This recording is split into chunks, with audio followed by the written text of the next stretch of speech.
अगर यजीद ने करबला वालों पर जुल्म सितम किया है तो मदीने वालों पर भी किया है। उसने मदीना पर हमला किया। पता है कितने कुर्रा शहीद हुए? बादलों ने कहा 700, बादलों ने कहा 1700। और पता है कितनी कवारी औरतों के साथ बदकारी की गई? ये भी तो बताओ ना, ये इतना जुल्म सितम किसने किया है? अगर यजीद ने करबला वालों पर जुल्म सितम किया है तो मदीने वालों पर भी किया है।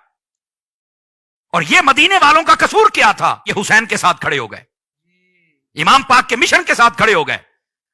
तो अगर कोई कहे कि पहले क्यों हो भाई, पहले ये माहौल नहीं था, इमाम हुसैन ने नहीं बताया था, इमाम हुसैन जंग के लिए नहीं गए थे, वो सिर्फ खुतूत थे जिनका जवाब देने गए थे। खुदारा इन बातों को समझो। उसने मदीना शरीफ 3 दिन के लिए कहा तुम्हारे लिए हलाल है, लूट मार कर ली गई, हर चीज की कत्लो गारत की गई वहां पर।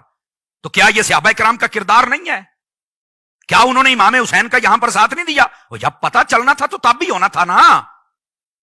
अब ये हैं असल हकायक जिनको लोग छुपाते हैं और बात वाज़ेह नहीं करते।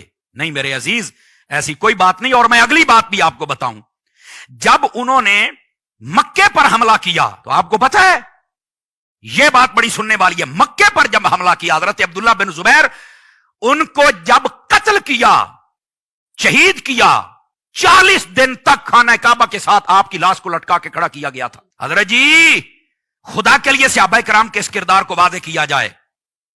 और ये हजरत हाफिज साहब आपको, आपकी टीम को, आपके इदारे को लाखों सलाम जिन्होंने ये मौजू रखा है ताकि लोगों के सामने हकायक पहुंचे। 40 दिन तक लाश कल लटकी रही। और ये पता कौन है? अब्दुल्ला बिन जुबैर। मैं थोड़ी सी हिस्ट्री बैक जाना चाहता हूं।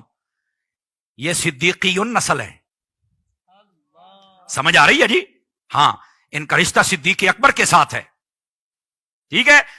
और ये वो है, नबी पाक अलैहिस्सलाम ने एक मर्तबा हजामा करवाया, उसको फसद कहते हैं।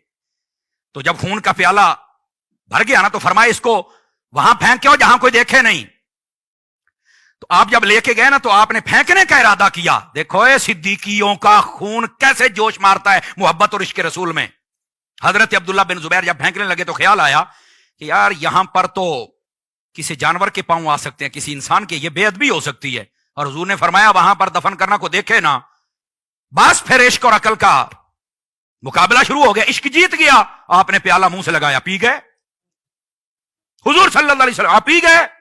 जब वापस आए, गैबों पर खबरदार नबी सल्लल्लाहु अलैहि वसल्लम, आपने फरमाया अब्दुल्ला बिन जुबैर कहां दफन करके आए हो? फरमाया वहां जहां को देखे ना। फरमाया इसका मतलब है पी गए हो, पेट में रख लिया है, किसी का पांव भी नहीं आ सकता, इसका मतलब पेट में रख दिया है। कहा बिल्कुल। तो वहां पर एक तो बात यह है कि यह बात वाज़ेह है, नबी पाक सल्लल्लाहु अलैहि वसल्लम ने कई और सहाबा किराम के लिए भी फरमाया हुआ है जिन्होंने आका करीम सल्लल्लाहु अलैहि वसल्लम के खून का कतरा भी, एक जंग में ऐसा भी वाकया खून का कतरा था वो पी गए, फरमाया तेरे ऊपर जहन्नम को हराम कर दिया गया है। एक कतरा जिसमें आ जाए वो जहन्नम से आजाद है। तो हुसैन तो है ही खूने रसूल, आले रसूल का क्या मकाम है। और अब्दुल्ला बिन जुबैर ने तो पूरा प्याला पिया हुआ है। यहां पर यह बात और इश्क वालों ने लिखी है, फरमाया खून तो हमारा पी लिया है, इसका हक भी अदा करना पड़ेगा। यह जब मौका आया तो इनकी जो वालिदा थी इतनी बूढ़ी हो चुकी थी कि इनकी आंखों के ये पलकें पकड़कर ऊपर करके देखना पड़ता था, इतनी ढलकी हुई थी कि इनको नजर नहीं आता था जब तक पकड़ के ऊपर नहीं देखते थे। तो आपकी जब लाशा मुबारक लटका हुआ था तो आप ऐसे हटाती, तो बजाय इसके कि वाबेला मातम करती और रोती और पीटती और गिरेबान फाड़ती और चेहरे पे थप्पड़ मारती, बाल बखेरती, दुपट्टा उतारती, नहीं किया ये अहले बैत और सहाबा किराम ने।